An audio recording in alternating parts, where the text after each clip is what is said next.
yes or no? Is that a yes or is that a no? Yes. Yes? Oh, this is a lot of people who died. Right, Mama? You know that making them powerful, right? For the fallen.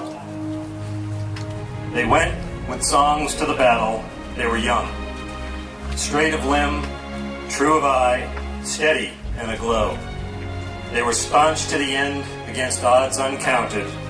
They fell with their faces to the foe. They shall not grow old, as we that are left grow old. Age shall not weary them, nor the years condemn. At the going down of the sun, and in the morning, we shall remember them. Atop the rocky cliffs of Cornwall, England, that overlook the Atlantic Ocean below, there rests a small plaque containing the words that I just read.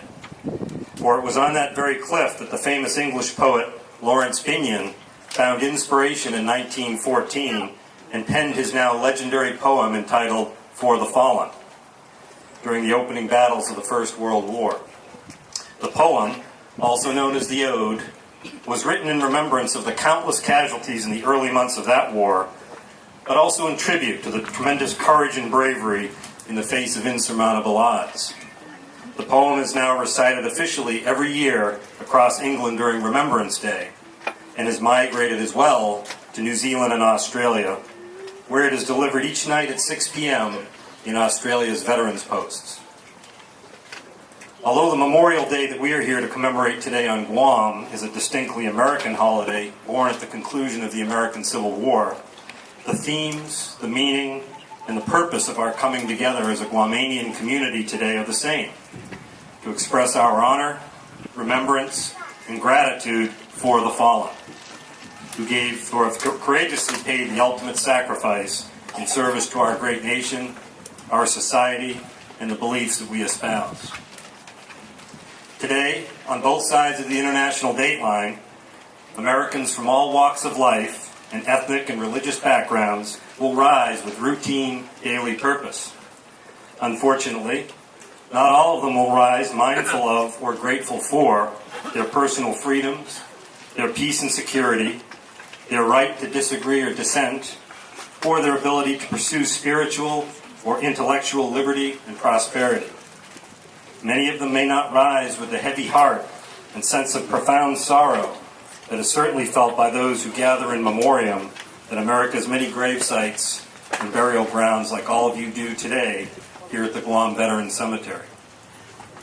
But the sadness that each of you feels for your lost loved one should always be accompanied by a sense of joy and rightful high-mindedness, not pride or selfishness, but a contented happiness. For there is great honor, comfort, and solace in knowing that our American war dead, our brothers and sisters, mothers and fathers, sons and daughters, loved ones all, laid down their lives for us so that we could be free.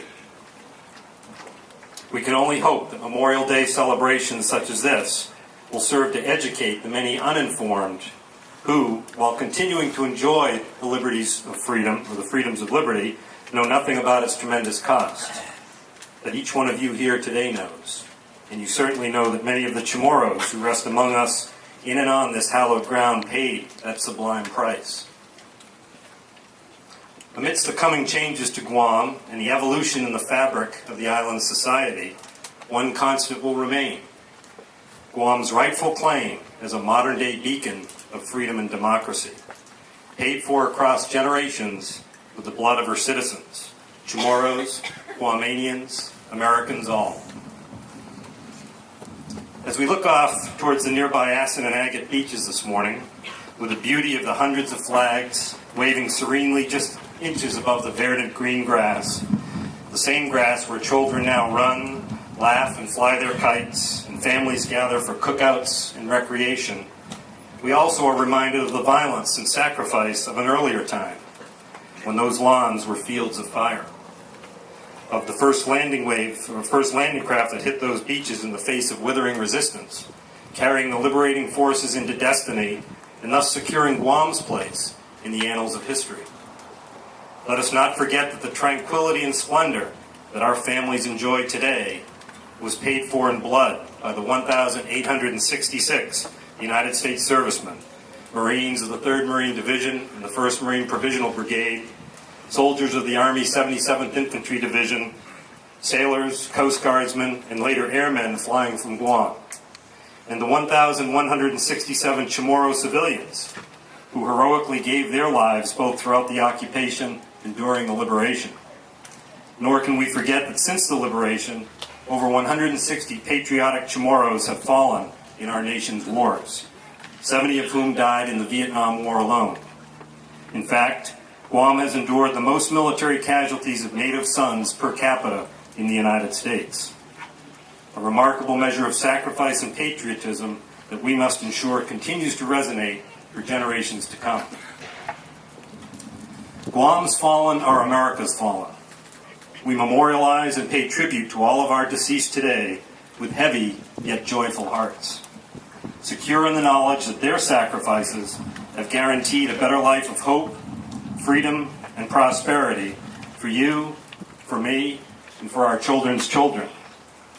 All that our fallen loved ones ask from us is that we remember. I'll close with the famous Kohima poem, written by John Maxwell Edmonds and inscribed at the Kohima, India Allied War Cemetery. When you go home, tell them of us and say, for their tomorrow we gave our today.